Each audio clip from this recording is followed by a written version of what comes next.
Okay, great. Okay, I'm gonna get us started. Just make sure to remember to use the mic when you're anytime you're talking. Okay, ready? All right. Ready to go?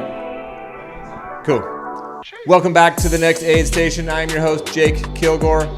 Man on my left, the king of Javelina. Oh, wow. The king himself is here. Mick on my left. The queen of Javelina? No, because the queen of Javelina is right there. That's what I'm saying. Maybe you want to start with her, bro. No, sir.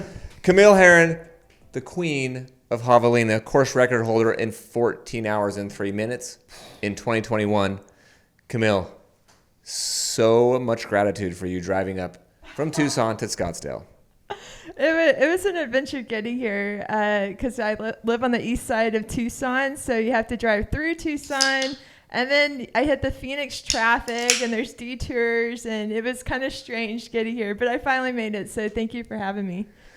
So I reached out, and I was like, I don't know. She probably won't. She's kind of a big deal. You know, world records and stuff. So we had an idea because we saw it in Australia, and a lady ran 100 meters over Legos and set the world record. I saw that. That was really cool. And I think Mick could do that. I think he could beat her record. That's why I'm here. I'm training for that. There you go. Mm-hmm. He's here for that. Pain tolerance. So I don't know a ton about the records and that kind of thing, but we were saying before we got on that that's really what drives you is the world record thing, like track, road, fast, flat. What can you tell us about kind of the world records that are on your mind right now? Oh man, it's amazing because the first time I set a record was back in 2015. I set the 50-mile world best, which was 5:38, and that was 10 years ago. That was before super shoes, and now that was 33 back then, and I'm 43 now. The super shoes came about. It's made us run faster and have like even more career longevity. And so I keep going and I'm like, well, I could, whatever I put my mind to, I mean, I could even go back to 50 miles now. And I feel like I have the potential to break that record. But, you know, I mean, the sport continues to level up. I mean, there's more marathoners that are crossing over. So it's a really exciting time in the sport because when I first got into it, the competition, you know, was a little bit more limited, and now like it just continues to level up, and it's an exciting time to be in the sport. So I think it's just for me, like whatever I put my heart and soul into, I'm gonna go for it. Anything 50 miles is 6 days, up to 5,000 kilometers is like the furthest world record distance. So yeah, we'll see how far I go. Wow. When I think of super shoes, our viewers can't see this, but she's rocking the Jordans today, bro. Those are super shoes. That's what does it. Yeah, one of my friends is like, oh, it would be so epic if I ran 100 miles in a pair of Air Jordans. So maybe those are like the Jordan. I don't remember what year. It was a 6. Yeah, totally. I almost said it. Like, you know, did Truett Haynes run Leadville? Oh, he did. Did he run it in jeans? He did run it in jeans, yeah. He ran it in jeans. We got to get him some of those old Barkley pumps. The basketball shoes that you pump up. With his jeans? Yeah. You should rock one of those. Yeah. You said 50 milers, so you can come wear your Jordans and run DC Peaks 50, and you'll smash it. We got an entry for you at DC Peaks for that 50 miler. I appreciate it. The mountainous stuff is not really your jam. I wouldn't say it's not my jam. It's just that I'm usually coming from a road background, and so like everybody's like, oh, if you really focused on trail running, I bet you'd be like incredible. But yeah, I mean, I've kind of been more of a road person and kind of more of the flatter trail stuff like Javelina, and I mean that's. It's fun. It's fun for me when I can run fast. So I like to run fast. That's probably fun for everyone to watch you run fast. Yeah, it's awesome. And I love this race so much. I mean, I for me, I'm somebody that likes to dance and like have a good time when I'm running, and I mean that's like the vibe here is, you know, Jubilee's usually at the start and the finish, and she's rocking out, and I mean that's like my vibe. But then I also like when you're just like out on the trails and it's like really quiet, and you might see like a javelina, or you might see a coyote or a bobcat or something. I mean, I remember when I ran it that I saw some animal like moving across in the distance, and I was like, it's like, am I hallucinating? Like, is that like a mountain lion, or what is that? So it's you really run cool. too fast to be hallucinating. Wait. I don't even know what a javelina is. No, a Jubilee? What'd you say? You said you might see a javelina? The javelinas. I mean, there's like... What is that? It's a race. You're running it tomorrow. How do you see like one? It's like a pig, right? Isn't It's that a like what? the javelina mascot is a pig?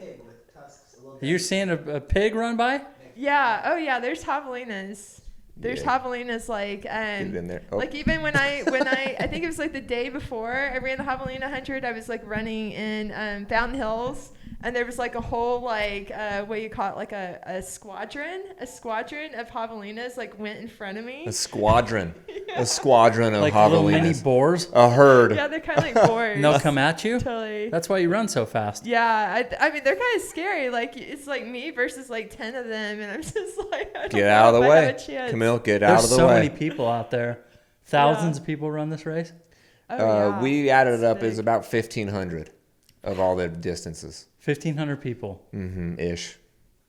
So at midnight tomorrow when they're doing the 31K, Yeah, there'll be about 1,500 people, of course. 1,500 people. Right around midnight. How's that experience for you? You said you're having fun and you love it, but you're Yeah. also hauling ass and setting course records. It's pretty fun. I mean, I get you get lots of people cheering you on, and yeah, I mean, you got different races and distances going, and so people are going at different speeds and different races, and yeah, I mean, I like the atmosphere because you have moments where you're just like out running on the trails and it's really quiet, it's really like pleasant, but then you get like the cheering because it's the loops that you're doing. So for me, I love Javelina. Like when people ask me like, what are your favorite races? Javelina is one of my top 3 for sure. So Do you consume tacos on javelina? I'm trying to remember. When I know you love the tacos. I love tacos. Is it Taco Bell specifically, or just any taco? I'm indifferent. I just like tacos. Okay, I'm just but- literally because you're coming on the show. Scott and I went to a Mexican restaurant for lunch. I hit 4 tacos. Nice. I was like, Camille's coming. car- I gotta hit the carb-loading. tacos. Yeah, I had that last There you night. go. Yeah. And then last night I had the men's meat. I had 4 hot dogs. Nice. So, I'm- But we're talking about awesome. dinner, Jake. And then I had dinner Yeah. after the hot dogs. Yeah. That's awesome. So what Yeah. do you literally eat? Do you have tacos like all the time? I eat a lot of tacos. So Like, do you have a Taco Bell sponsorship yet? No, but We when can help you. You can. That'd be awesome. agent. When I set my first 24-hour world record at Desert Solstice. Like it got posted all over like social media, and Taco Bell ended up sending me a package, and I was thinking, oh, they sent me this gift card, maybe it's like a lifetime of tacos, and I think it was like $10. It's a taco, Camille. Maybe it's a lifetime of tacos. Her mind went immediately yeah. to like Go lifetime big. Go supply. big. I was like, I would take a lifetime of tacos. Me for too. Taco Bell, absolutely. But a lifetime for you would be very expensive for Taco Bell. Probably. But Taco Bell is pretty reasonable in terms of price. So No, you got to make it So- homemade. I do like homemade tacos. Way Like, better make than it for sure. Okay. My brother's a chef, so he knows how to like make the perfect like taco and like how to do the meat. So he's like showed me, and yeah, homemade's like the best for Dude, sure. you were made for the men's meat t-shirt. I probably am. Yeah. Hook it up. She said she wants one. Oh, for sure. Yeah. Yeah. She's getting the men's meat. She will get the men's meat. So you're not running Javelina this year. I'm running. We could be running Yeah. together. Yeah. Do you want to come pace? I He needs a like- pacer. Do you want to pace for a lap? Oh man, that might be kind of fun. Yeah. Is it too late? Listen, Like, I can would just I jump would in? let you substitute for me. I would step out to Great. let her pace That'd you be for a lap. amazing. Okay. That would be really amazing. Will you yell at him if he's going too slow? Oh shoot! You're I'm way not- faster than me. That's Just so okay. we're being. That's totally fine. I've paced people. There's a gal that I pace for the 300, the Arizona? Monster. Oh. Yeah, like it was so fun. Would but, you ever I mean, consider that race? I would do the Arizona Monster. You would? But it's like they are going like really long stretches without like Yeah. any aid stations. They're like having to carry a pack. They don't and, have. There are like, no water. tacos. Yeah, And you got to carry your own poo. it was intense. Yeah. Would you carry your own poo? That's what they do. That's what they demand now. I mean, like because I want to do the trans con run like across America, and I've had to study like how do they plan for things like that. And, For number 2. Yeah. I mean, yeah, I guess you find a way to whatever's like the right things to do, I guess. to figure it out. What is the right thing to do? If you got to go. I That's don't know. the right thing to do is don't do it in your pants. I'm the type of person that, I'm just like, I mean, I've been in marathons and I've shit my pants. So, Yeah, I mean, Just because you lose control. Scott's got his Yeah. hand raised over there. You guys, But that's a whole different world. she's cooking. I know. yeah. It's respectable if you're cooking. If you're Sometimes just you can't rolling, control it. if you're just jogging and you're just trying, like, there's What do you- no excuse for What do you in run? your pants. What's your fastest marathon? My fastest was before Super Shoes was 2:37. Holy back shit! in- Yeah. Yeah. What? I don't even know. What does Super Shoes do? The Super Shoes? Are Oh they my gosh. little they're- spring Yeah, where kit? you they're been? going- No, I've heard about it, but I don't, Yeah. what's so great? They're like, I don't know. I mean, people are running like 4 to 5 minutes faster in the shoes. 'Cause and- In a marathon. It bounces them or marathon. what? Yeah, it's a big difference. Little spring? It's kind of like got- it's kind of like a spring. Almost. You know what the people that like, they lost a leg and they have like those, Oh, like the blades. those ramp. Oh yeah. Yeah, the blades. Yeah. It's kind of like that. and people were complaining because it was like they were bouncing along and hauling ass. Yeah. Yeah. But how do you? That's hard because so we ran Boston together in 2016. Cool. 3 years before that was the bombing. Oh. Yes, right. 2013. Okay. Yeah. So one of the dudes that got his leg blown off came back and ran it Wow. with one of those things on. Yeah, There's amputee. Wow. Yeah, an amputee. So I'm running a section of this with him, Wow. and every time I would come around a corner, everyone went crazy. There's the crowds there are nuts anyway. Yeah. But when I got there, they went crazy. Wow. They had nothing to do with me. It was Yeah. for They you. were cheering for this homie they're that cheering for the survivor of Yeah, Survivor. Yeah. So I got to That's see really that cool. and hear the You're crowd. like, why are they cheering for the cheater? I'm like, you're only beating me because you're bouncing along. And you got a metal leg. Yeah. Use 2 real human God-given legs and see No, what you can do. people legit were like pissed about the records going down.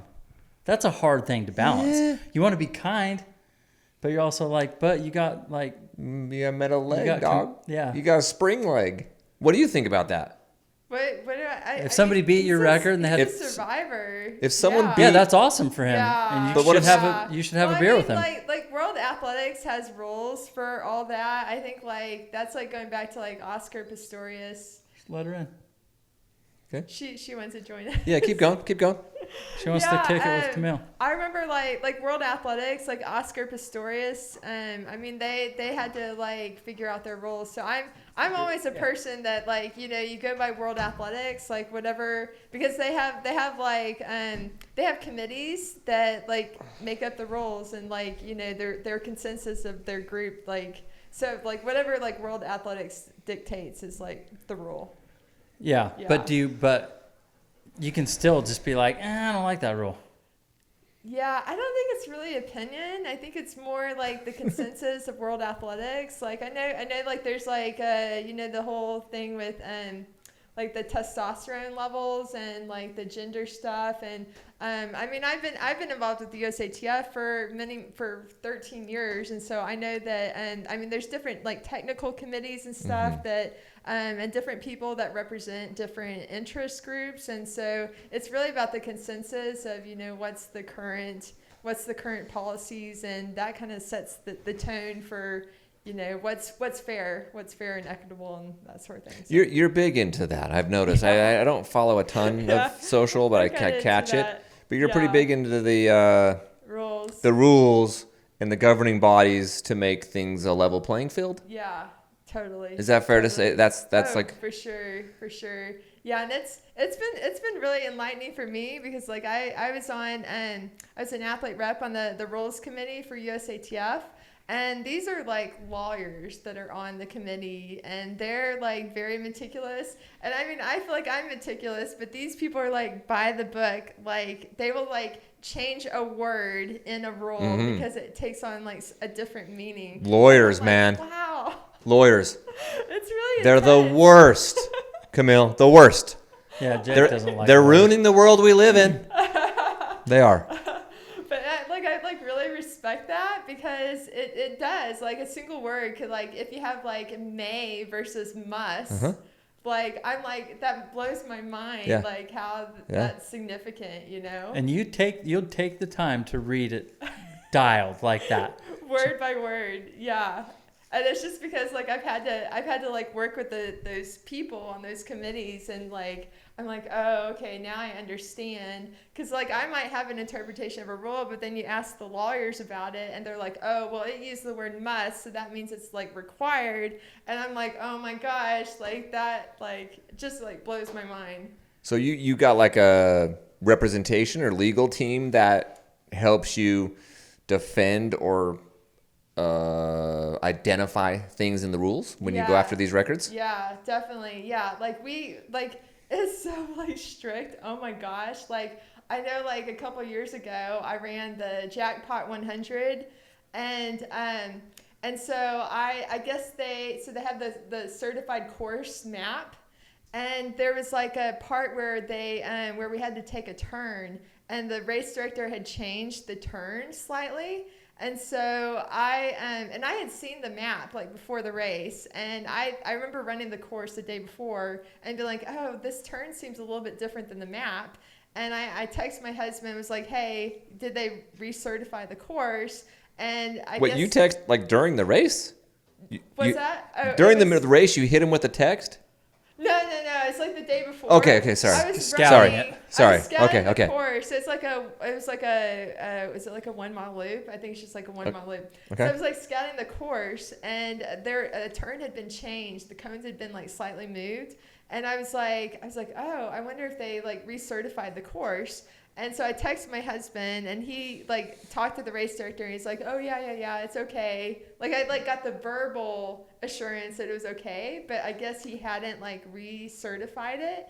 And so, I went and ran the race, and then there were people like questioning this turn in the course, and then the guy who did the original course measurement, he remeasured it and got over 100 miles when he did the remeasurement. But then they got independent measures that came in and remeasured it, and they got slightly under 100 miles. So it was like a big like controversy. This is like 3 years ago. And it like went all over the news that like I lost out on a world record, but my my GPS watch, I actually had 101 miles from the race. So But they didn't give you the record. But I lost out on the record. But I've always been like, well, you had one guy measured over 100. Mm-hmm. You had two other people that measured under. Like, like what do you do about that? Like. Yeah. It's so tricky. Yeah. Who's calibrating this stuff? Yeah. He is a calibration tech. I used to Really? be. Of yeah. course. The company I worked for, my buddy, when the Olympics were in Salt Lake City, the Okay. Winter Olympics, Yeah. he had to go over and calibrate a clock at the oval, like the ice skating place. Okay.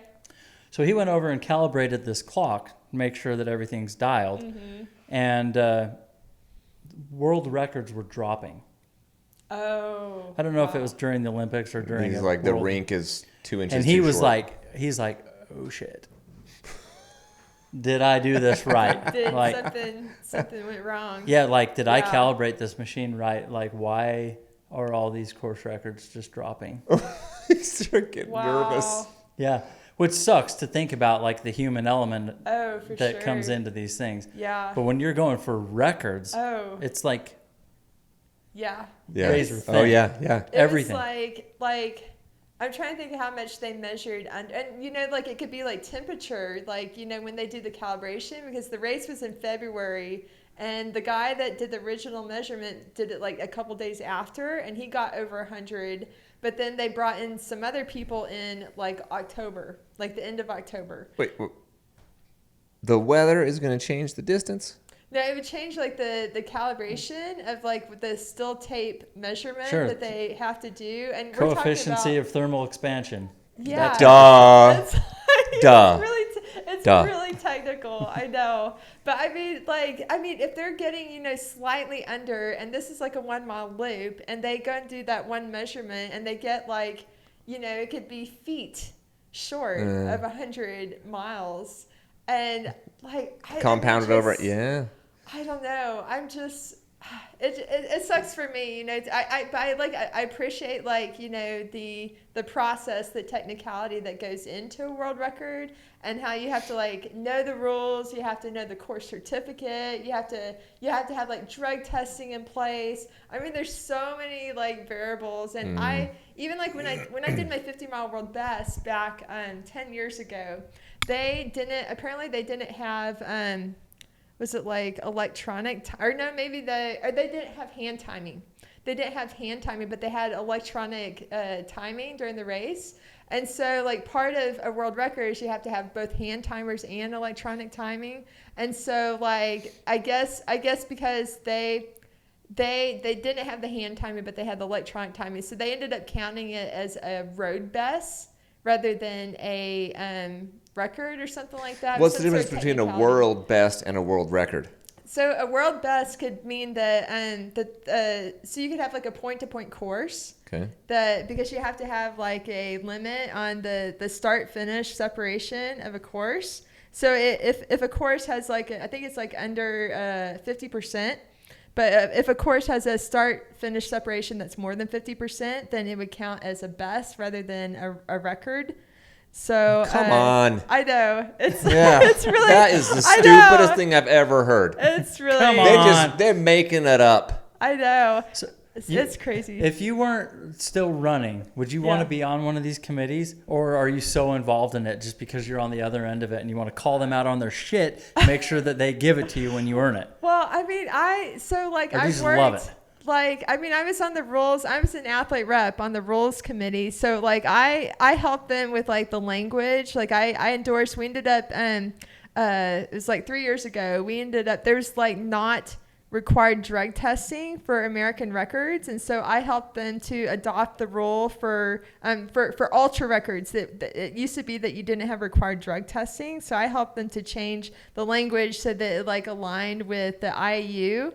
And so, but yeah, for me, I mean, obviously, if there's any conflicts of interest for me, if it involved anything with my records, because I work with the records, you have the rules committee, you have the records committee. If there was anything that I had to, I give them feedback, but I don't. If there was something that I had a conflict of interest, I wouldn't vote on that because you're supposed to disclose your conflicts of interest, you have forms that you have to update. So. Really dude, that's way too much. I know work it's for a me. lot. Well, that's too much. That's because you're not trying to get world records. How many world records do you have right now that you hold? Right now I have the 100-mile, the 48-hour, the 6-day. But in for terms female of or just overall, or how do they do it? for females. Okay. So I still have 3 officially, but I've in terms of over my career, I mean I've set so many different records from 50 miles to 6 days. I've kind of lost count. So you set them really and then they break them? Yeah, either I okay. break my records or somebody else has broken them. And but you currently hold 3. I currently hold 3, but then I also hold there's a bunch of different multi-day records that are between 48 hours and 6 days, and so those are kind of non-standard distances. It could be 200 miles, 300 miles. There's a whole slew of different records. So I think I I haven't looked lately to see like which ones. I think for the most part I still hold all those too. You got sponsorships that write you some checks when you knock out another record? I mean, yeah, that's been the thing. I mean, Yeah. I've been sponsored for a really long time, and Yeah. I mean, there's bonuses to setting different records, and yeah, it's like written Because that's into your the thing. contracts. So you got to like, that's the negotiation, right? Like, look, totally, sponsor me, awesome. Bonus me, for records. Hell sure, yeah. for sure. Get the money. Yeah. Get that money. Totally. Okay. Is anyone gonna break your Javelina record tomorrow?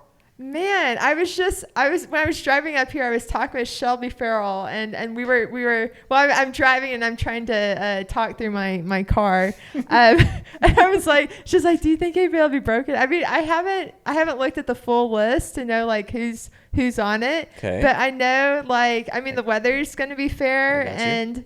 and you know, people have pacers and, you know, shoes and like all kinds of things, and I mean, I'm cheering on somebody to break 14 hours. I've always thought that I could break 14 hours, but if somebody else does it, I think that's a really good like barrier to break for women to like open it up to, you know, the sky's the limit. So I don't know. We'll see. Especially those runners with shoes. Do you feel like you understand what took you to the 14:03 and how you could shave 4 minutes off? Oh, I could definitely shave 4 minutes off. You got it. Oh yeah. What are you doing? Look at I the could do confidence. it. Look at the confidence over there. But, okay, so the super shoes. Yeah.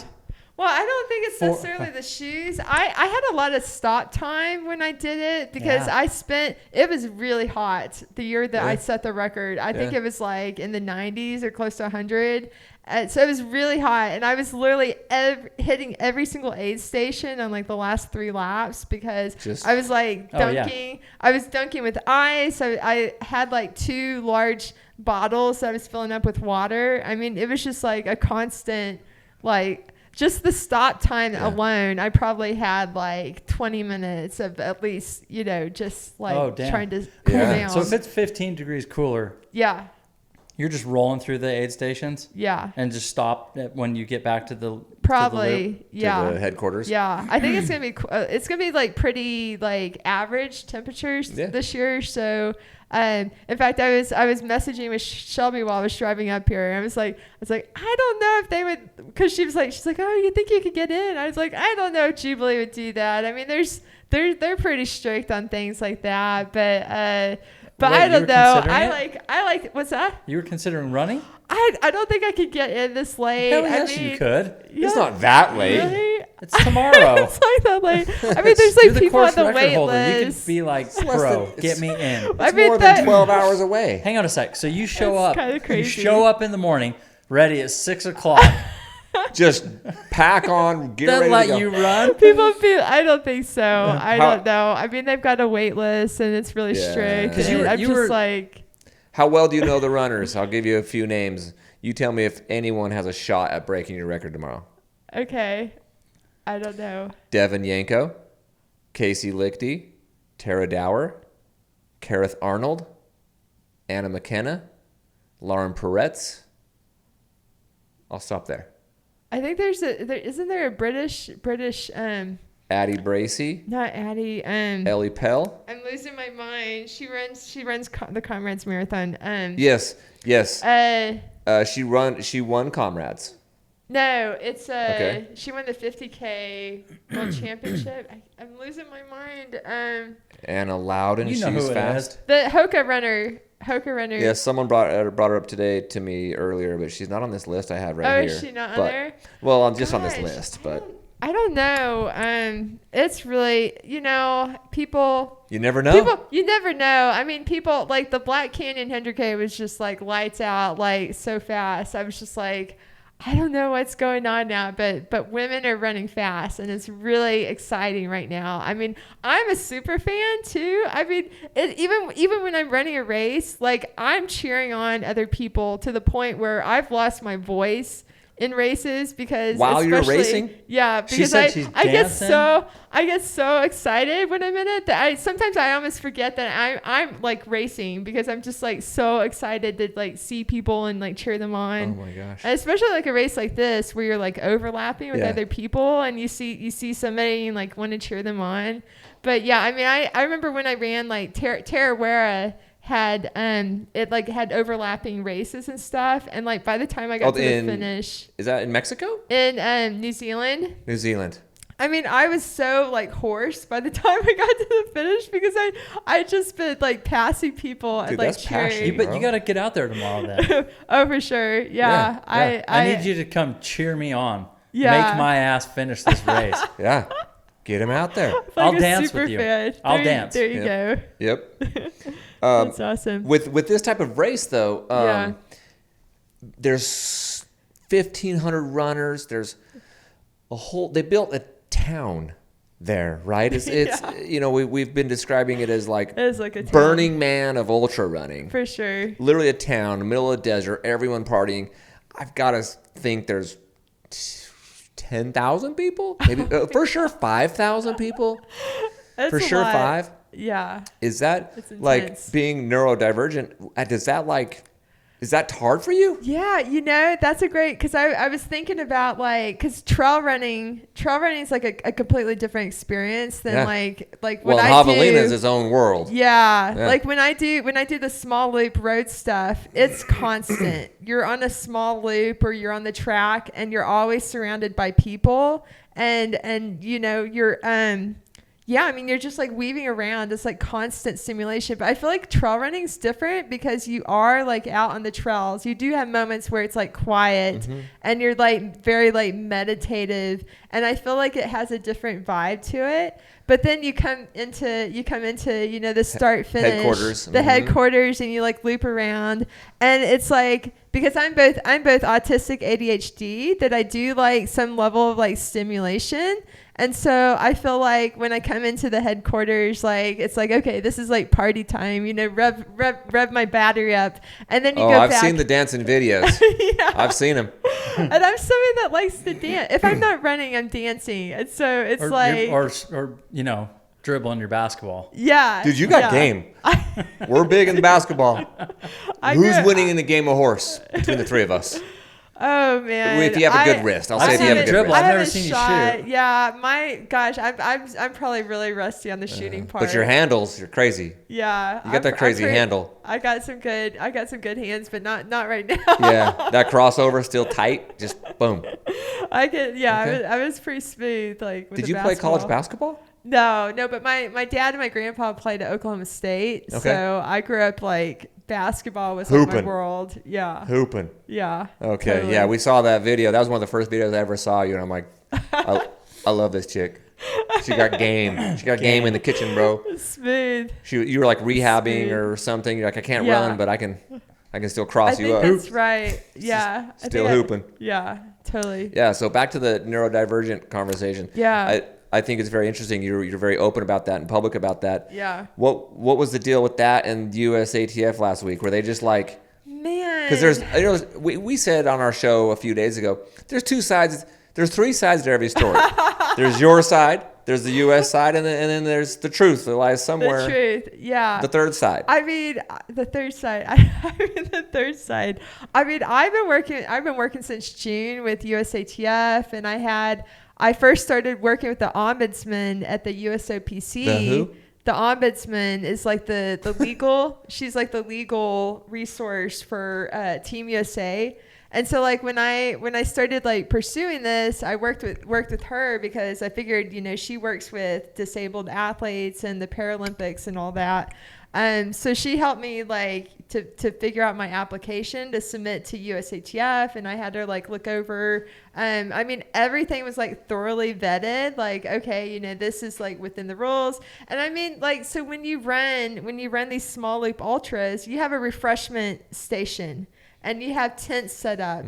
And as long as you're getting the aid within the refreshment station, that it's within the rules. You just can't get aid outside of the refreshment station. Okay. So I was trying to figure out, like, you know, just based on my experience, like, what are the spaces within the refreshment station that would be like more autistic friendly, you know, because it's just so much like sensory overload when you go through that zone. Okay. And so like you have like the medical tent, you have the open race tent, you have like the local refreshment stations. And so I was trying to brainstorm, well, you know, what other spaces within that refreshment zone, you know, that I could utilize for my stuff at the World Championship. And so, yeah, I mean, I was just hoping to have like a shared space within that refreshment zone. And I got, yeah, I mean, it was so challenging because I had been working since June and I'd like followed up with them, and I didn't get told until like the week before that the IU and the local organizing committee were like, no, you have to stay with the U.S. team tent. And I mean, it's chaotic. It's really chaotic, like in that zone, because you have so many people. You have so many people within the tents. And from my experience at the past World Championships, like even when I've like tried to take like a break or something, like I need to like lay down or like, it is like sensory overload environment. Okay. And I like the last World Championship that I ran, I was so like sensory overwhelmed just from the race, and it literally made me feel ill, and I had to like lay down after 12 hours, and I just didn't feel well.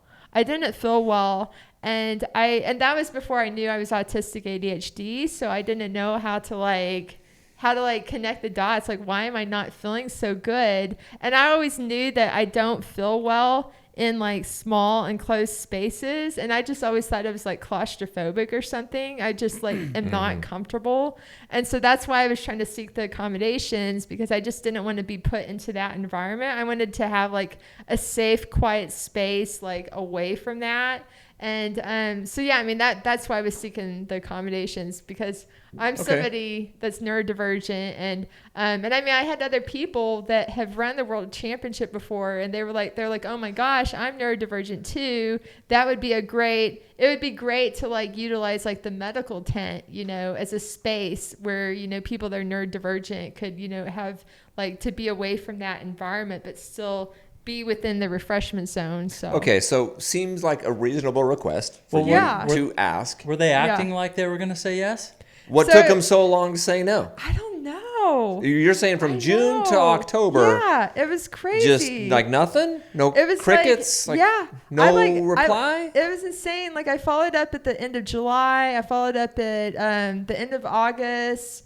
And this whole time you're planning on running? Yeah. Like I'm doing it. Yeah. And I'm going to be there. And I just thought, they're going to find a way, you know, they're going to like collaborate with me. And then I found out like literally the week before the race that they had rejected it and said, oh, no, you have to stay with the Team USA tent. So let's just say, you made a request, seemed reasonable. They made a decision and said no.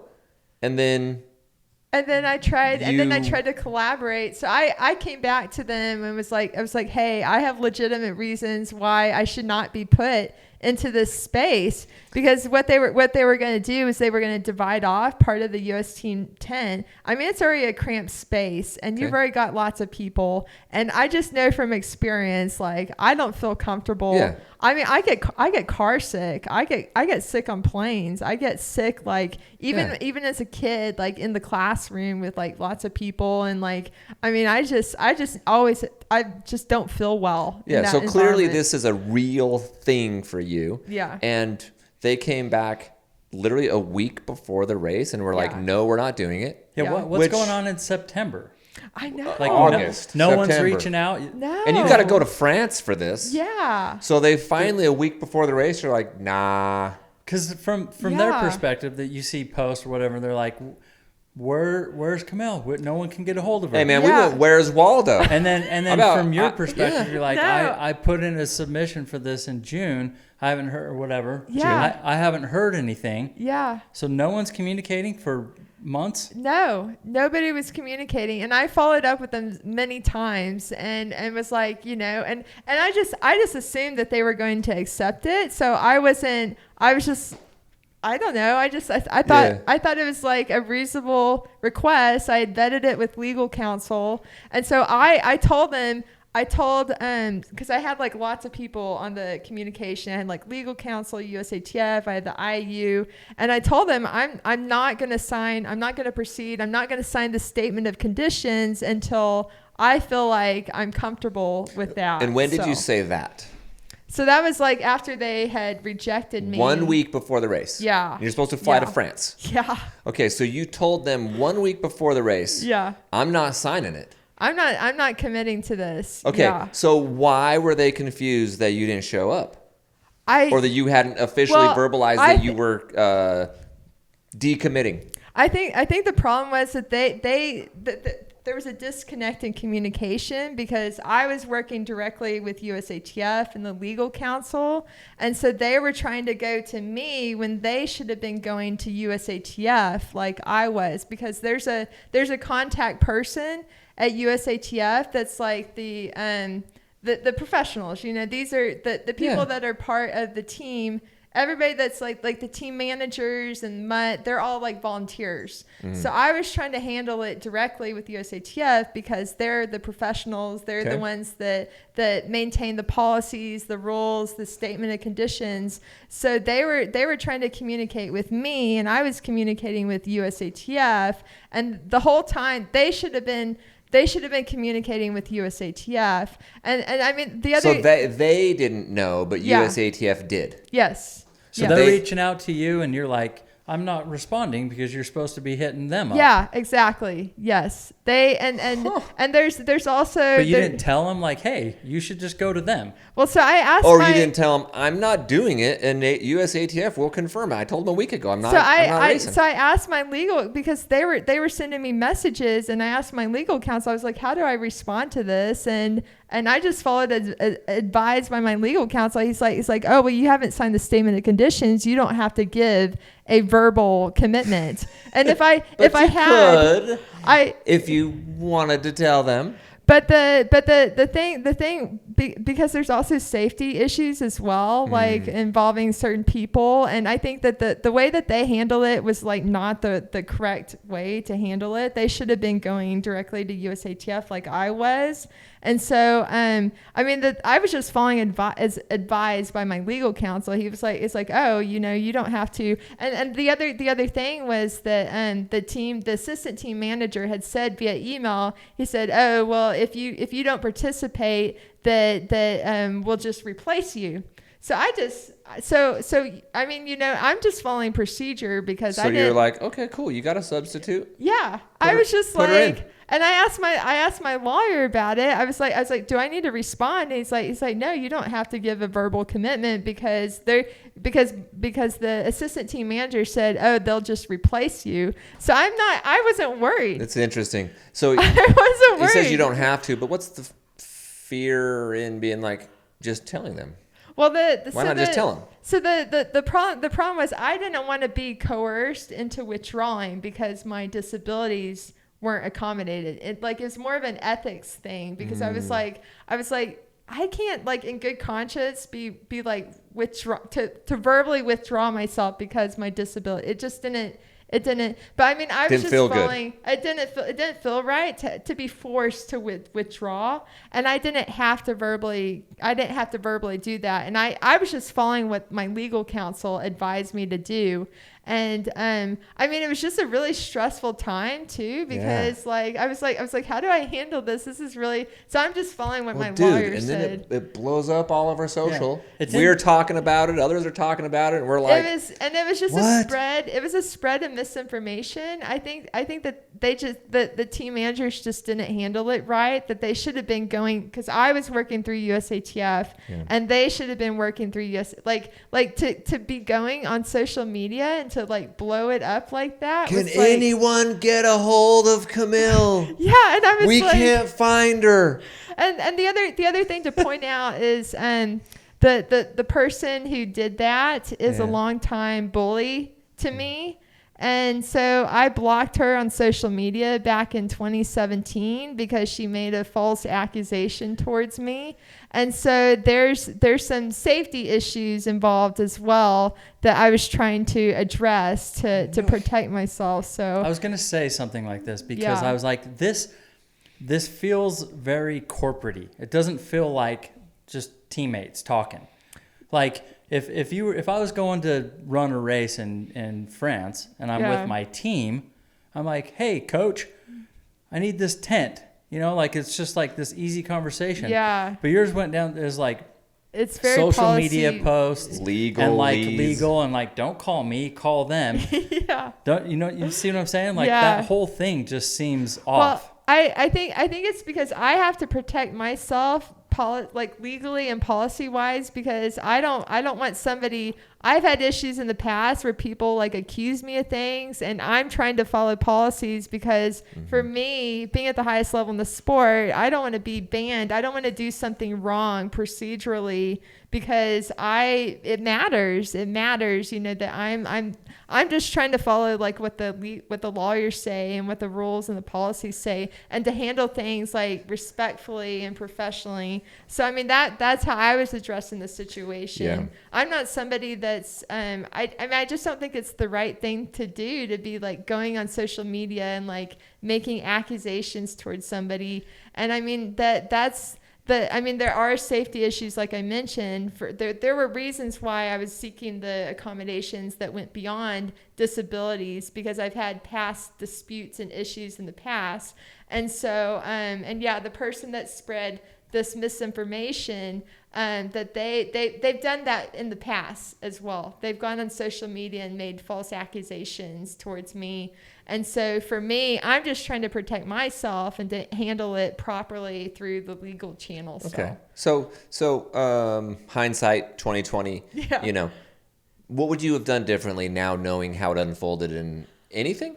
I don't know. I mean, I wasn't going to force myself into that environment for both safety and disability reasons. It was like, I've already gone through my life. I've already competed at past world championships where I've had to fit in to an environment that did not make me comfortable. And now that I know that I'm autistic ADHD, I'm like, you know what? I'm going to advocate for myself, not only for myself, but for others that have disabilities as well. That I feel like, you know, we need to be supported. We need to have, you know, it's a matter of like inclusivity and equity for us to be supported so that our needs are accommodated to perform at our best. So I kind of feel like I have a greater purpose now, that it's not so much about fitting in. It's more about, you know, a greater cause, a greater purpose. Advocacy. So do you think, I don't know, like you could have given deadlines of like, hey, if I can't meet these accommodations by September 1, like I can't commit, or I can't, something like that?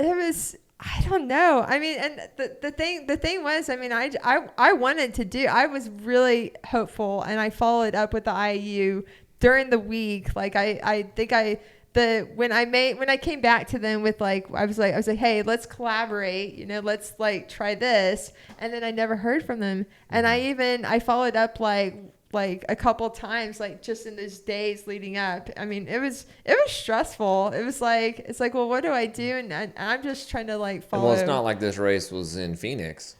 Yeah. It's across the world. In your mind, you were like, you were prepared to roll. Yeah. With 1 week to go. Yeah. Like if they would have given you this other tent, you were prepared to fly out there. You're trained. You're ready. You're like, let's do this. I mean, I was looking at because I hadn't booked. I usually wait until like pretty close to the race before I book, because you never know, something might happen. Mm-hmm. So I was literally looking at plane tickets on like Wednesday, because I had told we had a team doctor that I had told her the situation. I had forwarded her the email that I sent to the IU, and I said, you know, if I don't hear back from the IU in the next 24 hours, I'm not going to make it to France. And so I didn't hear back from them. I was like, well, time's up. I can't make it there. But yeah, I mean, people were trying to like coerce me to like go there, and it was just a really stressful like period. It's like, oh my gosh, like Well, when we saw it, Reddit posts, all that stuff. It was crazy. Was it? We had the facts wrong, but I thought I had read that it was like 24 hours before the race. They were like, "Where is she?" and who's running. Was it that close to the race day or not? I think that there was just a spread of misinformation. I mean, the assistant team manager had said via email that they would replace me, and then the whole like. At what point in time? I think that was like maybe 3 days out from the race. It's like Okay. maybe when I'm trying to remember, it's like Wednesday or something like that. Like he sent 2 emails to me, and he said, oh, you know that we'll just if you can't participate, if you're not going to be here, then we'll replace you. But then the messaging came out, and he actually posted a contradicting like social media post, and I was like, I sent it to my lawyer. I was like, yeah, he's like contradicting himself. So there was just misinformation that was being spread on social media. They were always had the right to replace me. I was not preventing them. That's what we were saying. Yeah, I was. You hadn't signed yet. No, I hadn't signed. You made that point. You were like, if they're not replying or don't accommodate, just swap around. Yeah. We'll bring the team we want to bring. Yeah, why are you waiting for her? So how does it typically go? Like, it seems like the itinerary would be set, and you would have your tickets, and you would know that you're going a month out or whatever. Yeah. Like, and how does it usually go? And what about the rest of the runners that did do that? When did they know when they were traveling? It was actually really crazy because we, in fact, I didn't even get my statement of conditions until the week before the race, because I had like slightly modified it as part of my accommodations request. And so, and I had followed up with them, like, when are you going to send the statement of conditions? And then because I hadn't heard, they had rejected it the week before. And then I got the statement of conditions like the next day, and I was like, I'm not going to sign this until I know I'm going to be like safe and well. And so that's like, it was just a really stressful, like 9 days leading up to the race. It was like, I don't want to have, this is not normal, you know? That's not good for either party, right? No. The team, the coach, the trainers, you. It was really stressful. So alternate runner. Yeah. But what did they say? Like, why did they say no? Because it doesn't, like, I'm having a hard time grasping this whole thing, because it doesn't really seem like the two parties wanted this to happen. Otherwise, it would have just happened.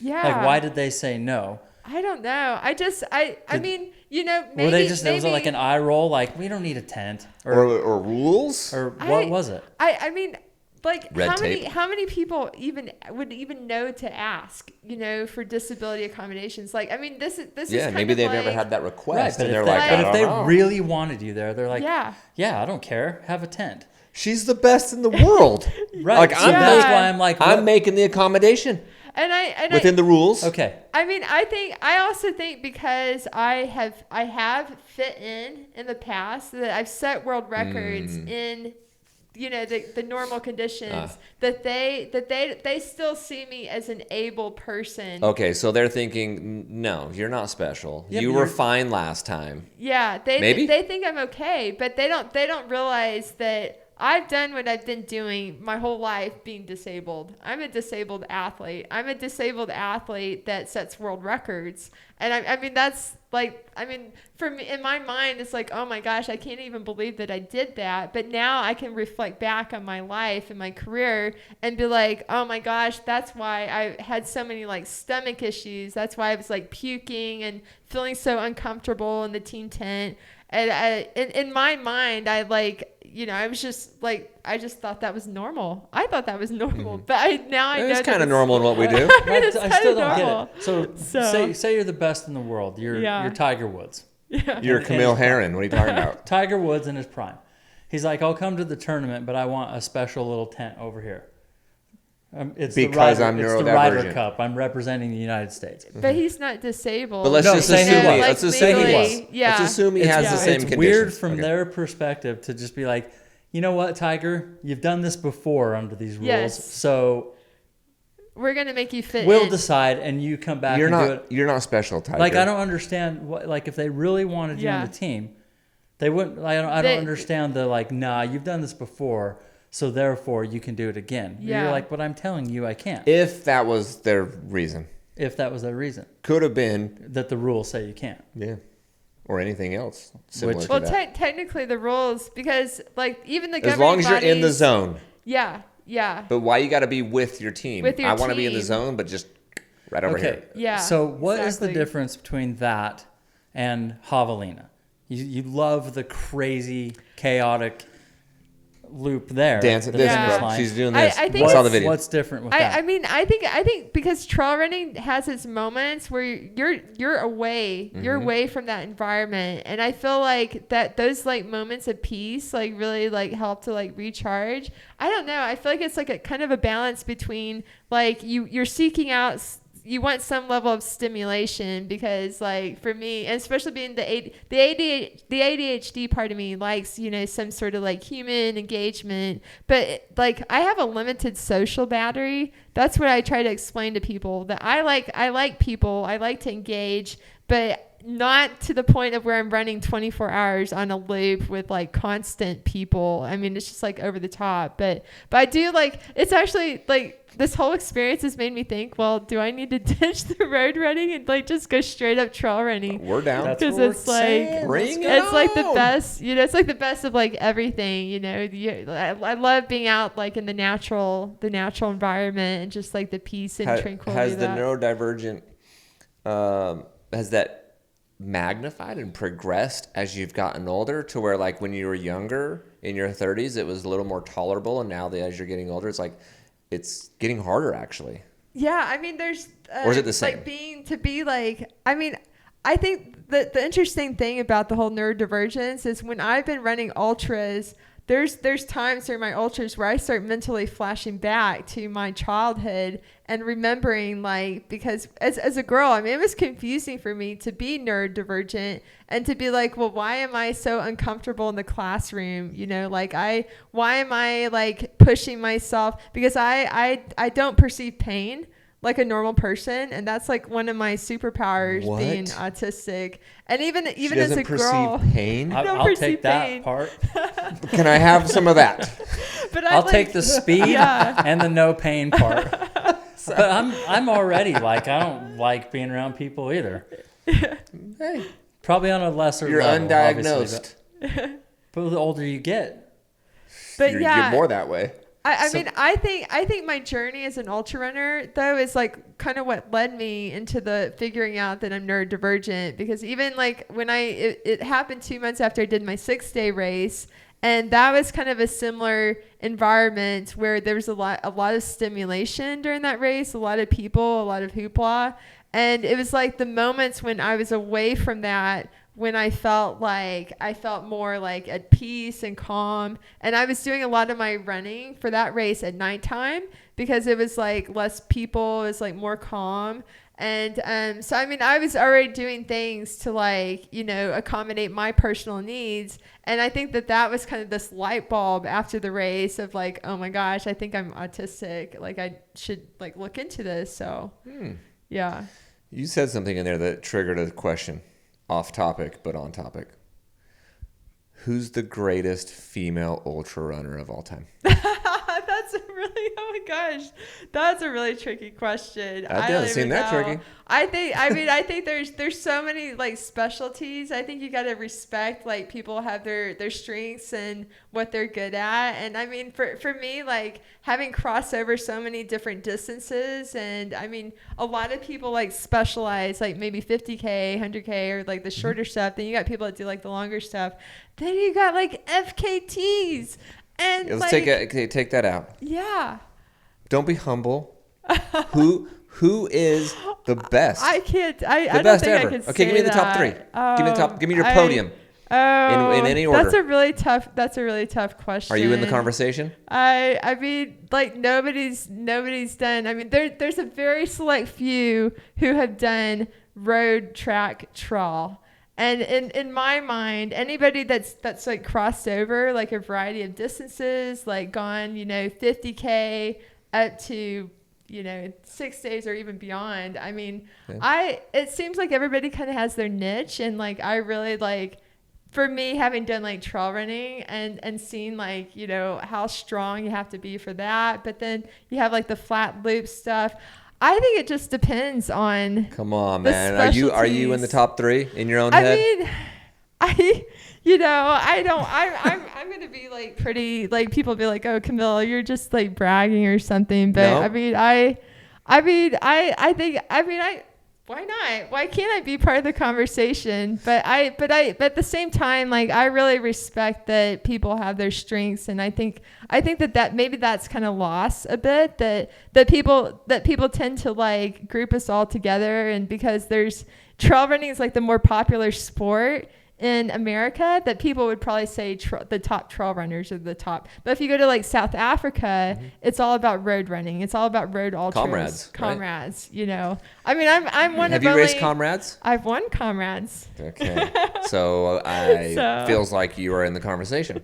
Yeah. I mean, there's only 3 Americans that have won comrades, and I'm the only Male person. Or female? It's me, Ann Trayson, and Alberto Salazar. Oh yeah, he's a goat, dude. Yeah, he's the goat. So okay.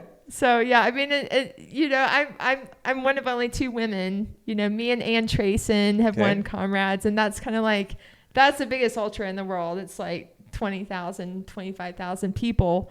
So yeah, I mean, that's kind of like a feather in my cap that I have. Okay, so you like won that. You've got world records. You hold Javelina. You probably hold other trail races that I just didn't look up. Yeah. Course records. Spartathlons. I think Spartathlon's like my Greece. Yeah. 170 miles or something crazy. It's like 150 or let's see, what is it? 153 miles. Yeah. You on the course record? Yeah. My goodness. Okay. How about this? Who do you look up to as a trail runner? Like who do you look up to? Oh man. Or ultra runner. I mean, you know, what Katie and Courtney have been doing, and it's getting so like I'm a super fan. I'm like, oh my gosh, they just like keep leveling up. I've been a big fan of Ruth Croft for like 10 years. Crofty. Croft, yeah. She's amazing. I mean, she's the only person that has won all 3 at UTMB. That she's won the OCC, the CCC, the UTMB. I mean, that's big. Speaking to your diversity of running different levels of races and different distances. Yeah. She's incredible. She's amazing. And I mean, she was like a steepler in college, and she's crossed over. She's done road marathon. Like I think she's run like low 230s in the marathon. What? I mean, that's impressive. That's something. Yeah. I would love to see her cross over and do like comrades or something. And that's the other thing is, I mean, the women that do comrades, I mean, you got Gerda Stein's like amazing. Like, I don't even know how many times she's won. she's won 2 oceans, like, I don't know, 5 or 6 times. She's won comrades like 4 times. That's pretty good. That's pretty amazing. So you're in the conversation. I mean, in terms of there's just not many people that do like a variety that have like done, like I said, road, track, trail. There's a very limited people. And when I got into the sport, Ann Trayson was like, I mean, she was the legend. She was the one that had crossed over and done like a variety of things. And in my mind, that I was like, I got to do like everything I can, like cross over as many times. But it's getting so competitive now that people are specializing more, that it's getting harder to be like that diverse athlete. You got to specialize in a distance or some are almost specializing in an actual event. Like they specialize in UTMB or Western or fill in the blank. It's getting like even more specialized, like people that do like just mountain ultra trail, 100 milers or 200 miles, even like 200 milers. Like people are specializing in that kind of stuff. We got Rachel Entrican coming in next. Okay. Speaking of, is she here? No, she's not here yet. Oh my gosh, specialize in that's now. Cool. She'll be here in 3 minutes. Yeah, she'll be here in a minute. But we got time. That's She's awesome. Cool. Yeah. Yeah. No, we want to make sure we hit everything. So, speaking of hit, so last year, this is when I think I got to know at least a little bit more about you, when the whole Wikipedia thing blew up. What was that all about? Oh, man. Oh gosh, I mean It's been like a year, but it's been I mean, I haven't. First off, I was never interviewed regarding that. Well, here we go. Yeah, I know. I feel like we could spend like another 30 minutes on that if we Great. had the time. We got time, baby. Let's go. We got the time. But no, I enjoy hearing about it because we bring this stuff up on our podcast. We talk about it and we speculate. Yeah. Because we didn't talk to you don't or know. whoever. We speculate. No, we have fun. We talk shit. To be fair, we have people on the internet probably drive you so crazy. I think you were blocking people. You went dark mode for a minute, crazy. right? You went like hey, to be quite, just to be frank, like we also were hitting that too. Yeah. And we're like people make light of it and we teased it and stuff like that. Yeah. So for you to have an opportunity to just be like, this is my side of it. Yeah. Or you can just be like, you know what? I'm so sick of that shit. I don't want to talk about it. I really do want to move on. I mean, it's gotten to the point where like people just like need to give it up. I mean, first off, I filed a defamation lawsuit. And so it's detailed in that against and against Canadian Running for their story that they shared. Broke it. Yeah. They broke the story. Yes. That's right. So I Those mean, freaking Canadians, you know what I'm saying? Yeah. I can't never go there. They don't allow me in, legit. We're with you. I appreciate that. Yep. But really all this happened because I'm a sports whistleblower. And some individuals that I had reported to the IU and to the governing bodies that they got upset because, first off, I'm right. Because the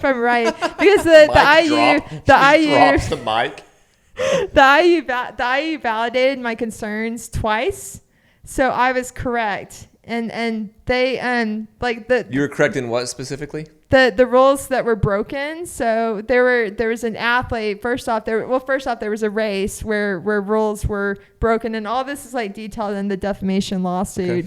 Okay. But yeah, I mean, I reported it because it impacted it. Well, first it impacted me, but even if it didn't impact me, it was about the integrity of the sport and for all athletes and trying to.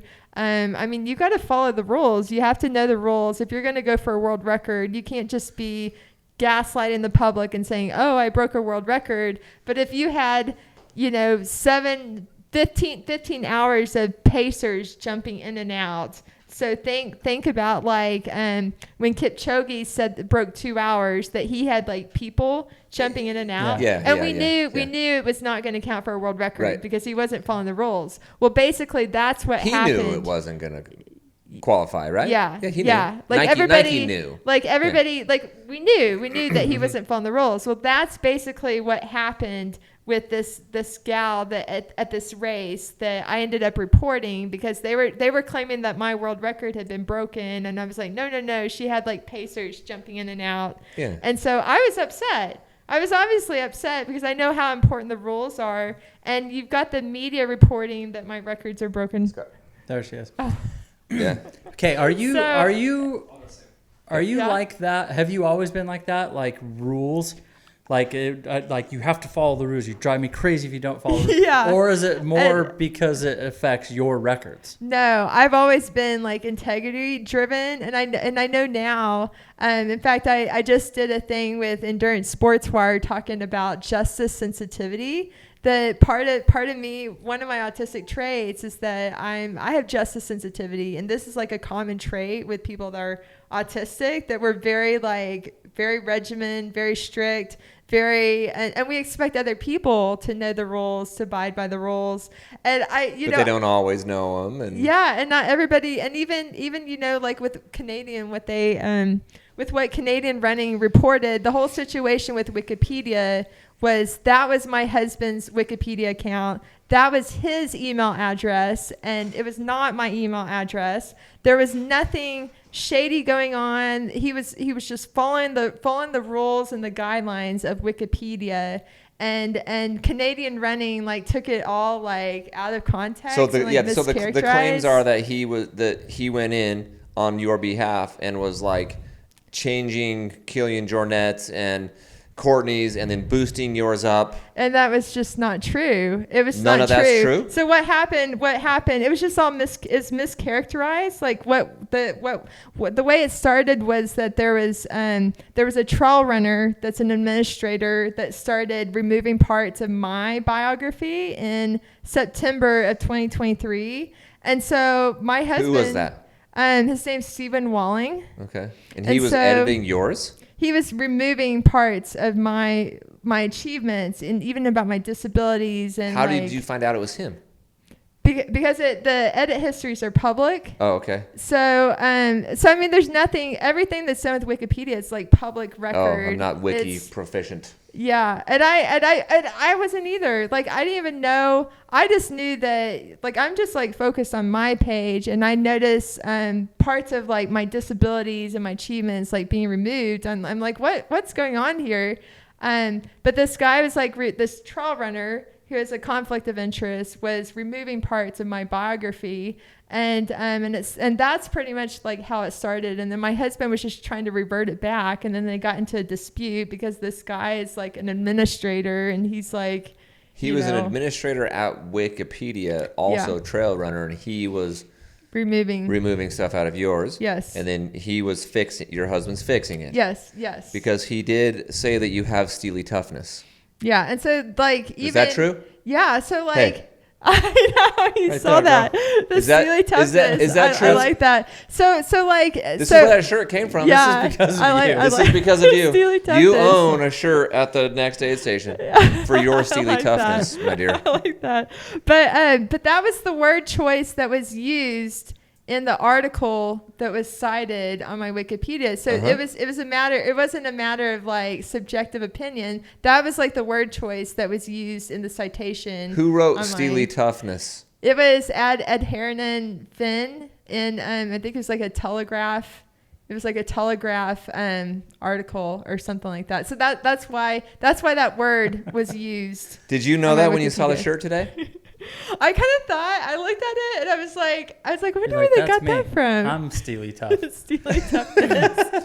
We made this because of that story. When we read that Wikipedia redlined a bunch of stuff, and then we got to see what was redlined. Yeah. This is that guy.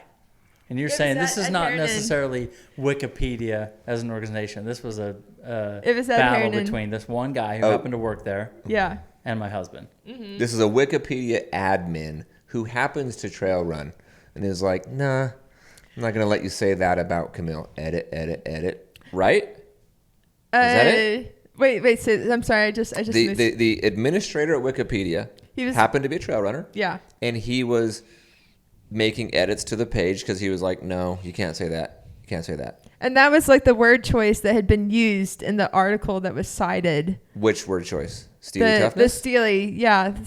I'd have to look at the original. It's like a Telegraph. But my point is comedy. Instead of like the organization, like the company, Wikipedia, this was a guy that worked there that he was like representing Wikipedia. Yeah. And it was more like a beef going on between your husband and him. Yes. Whereas we all see it and we're like, oh, look, Wikipedia themselves are saying that this is bull crap. Well, we read it like the reason she filed we read it and go, oh, dude, she's changing Courtney Dauwalter to just say used to be a school teacher and she's okay at running. And she's heard of running. She's ran once. It was just, the whole it was just a dispute that started with this trail runner, and then it wasn't that my husband was like, oh, I'm gonna go like change a bunch of pages. He just referenced because these changes were happening on my page, and he's like, well, in terms of consistency across pages, because Wikipedia has guidelines that you have to be like accurate, you have to be accurate, neutral, verified. Yes. I mean, I didn't know that Wikipedia had like all these like rules or whatever. You can't boost it up with words like this. It has to be like pages have to be like neutral and like consistent across. And so like it was just like an innocent thing of like, okay, well, what is it? These changes are happening on my page. So what is it, like on other pages? And then I mean, I guess they have like different words that you're not supposed to say, and so they were removing certain things. adjectives like that describe up or down an achievement. Yeah, and I mean, like Canadian running just like took it out of context, and I guess because this administrator like ended up getting like other administrators involved that like ganged up on my husband and like blocked his account, and then then Wikipedia has guidelines that you can like create another account, so it's like I'm just going to create another account. Yeah, the article said he created 2 accounts and they were both blocked, or they discovered them or whatever. But the whole thing is like there's like guidelines that you have to follow, so he's just following the guidelines, and he had these administrators that all like ganged up on him, blocked his account, said that he like had conflicts of interest, and meanwhile this trail runner had a conflict of interest too.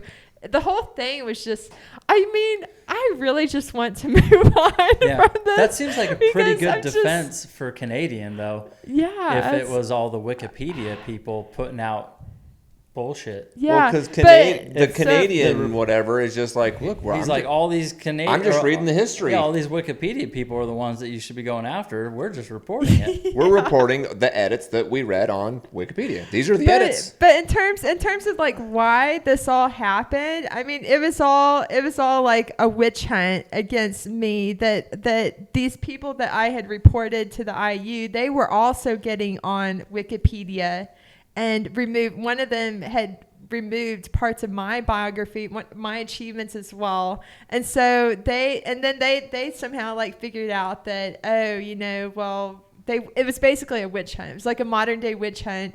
If somebody went on a witch hunt and tried to like rope me into the whole thing, when my husband was just defending me on Wikipedia, and he was just trying to like maintain the integrity of pages across Wikipedia.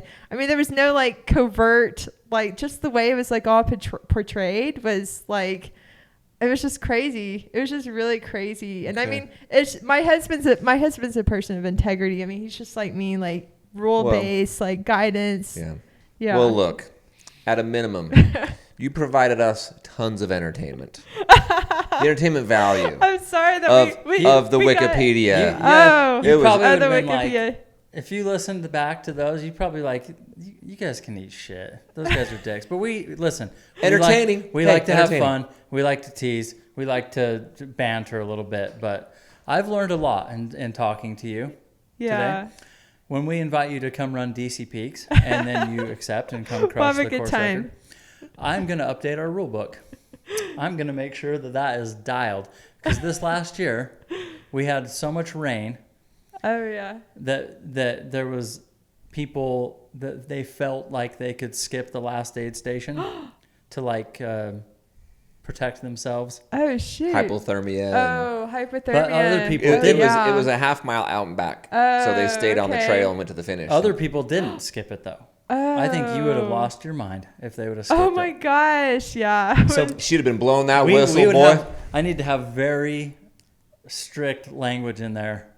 You got to hit that part. Because Camille is going to go in and read it. Could you put like a timing mat like at that? We don't have timing mats. I don't have mountains. Yeah, so it's like you're just trusting that people. We're not that into it. Well, there's an aid station at the bottom, so you have to check in. Check in. You have like a person. And they didn't check in and out, but they got a finishing time and they podiumed. Yeah. And then we're like, hey, you can't podium if you skip a mile. You can't do that if you skip that part. Yeah.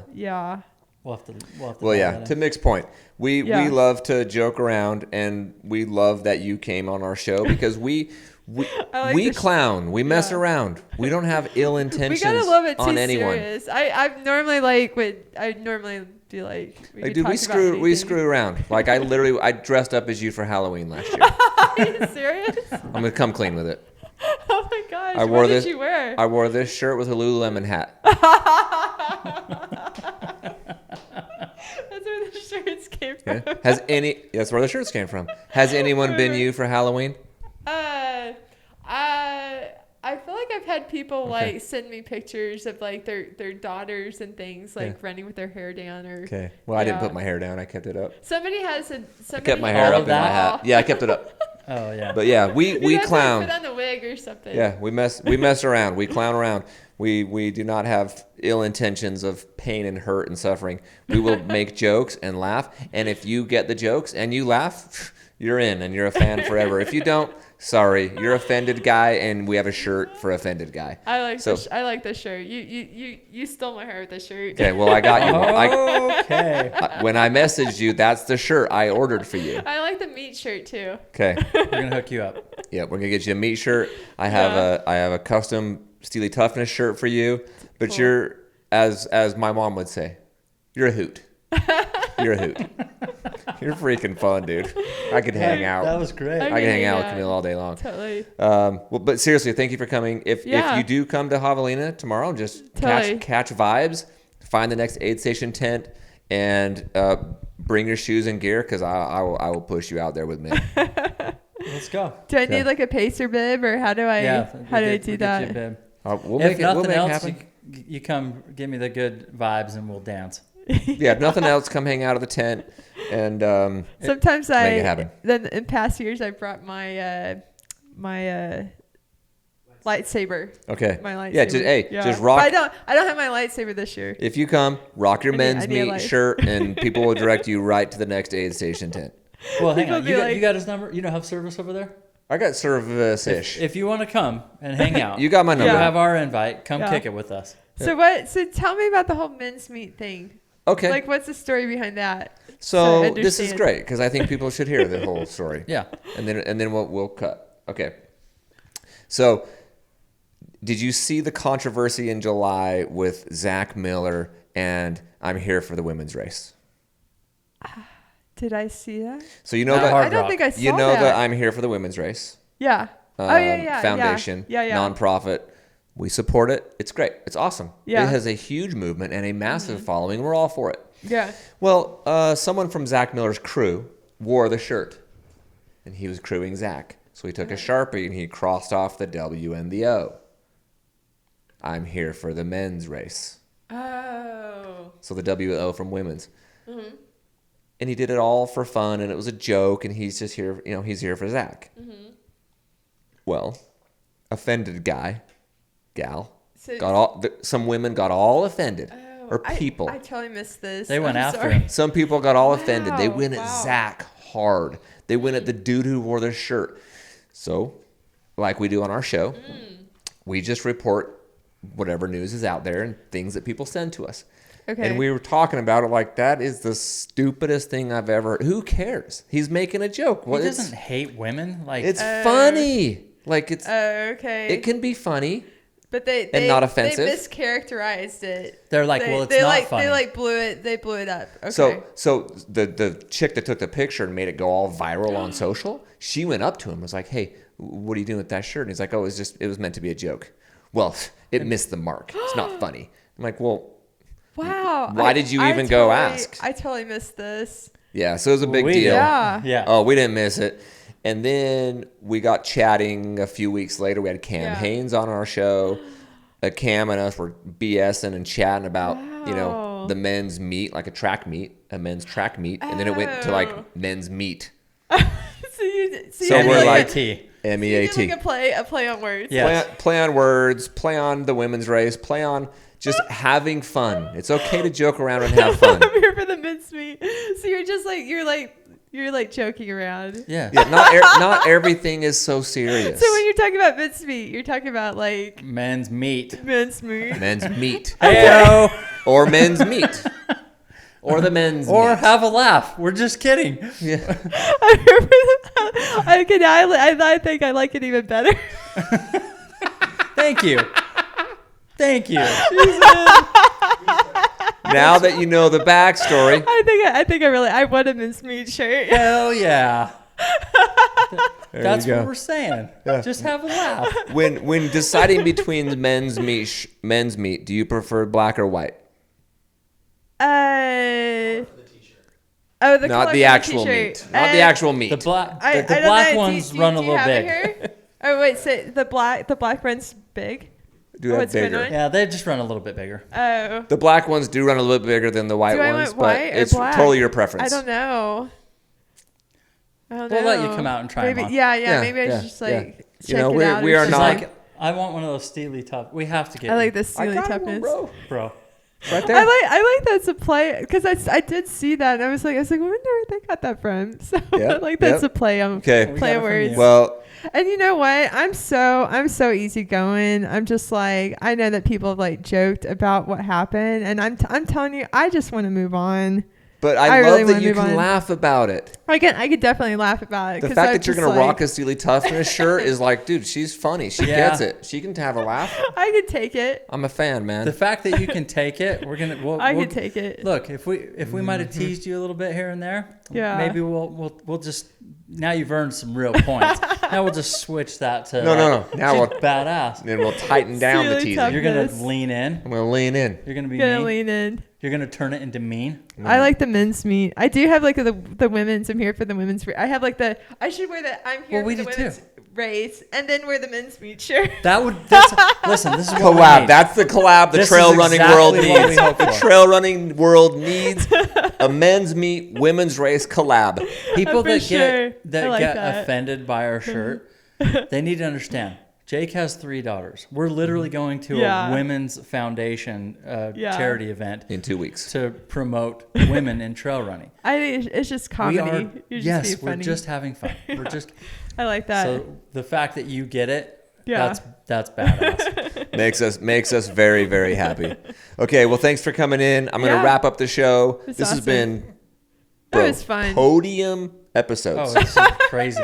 Podium episodes for the next 8 stages. I'm amazing. sorry we got too serious. I'm not. I mean, I can be serious, but I'm also fun. I like the men's meet stuff. So No, All right, that's let's great. go. We got to know who you are Yeah. a little bit. Okay, well, thank you. That's awesome. Camille Thank you so Herron, much. everybody, the Appreciate it. queen of Javelina. This has been another episode of The Next Aid Station. thank you. Appreciate it.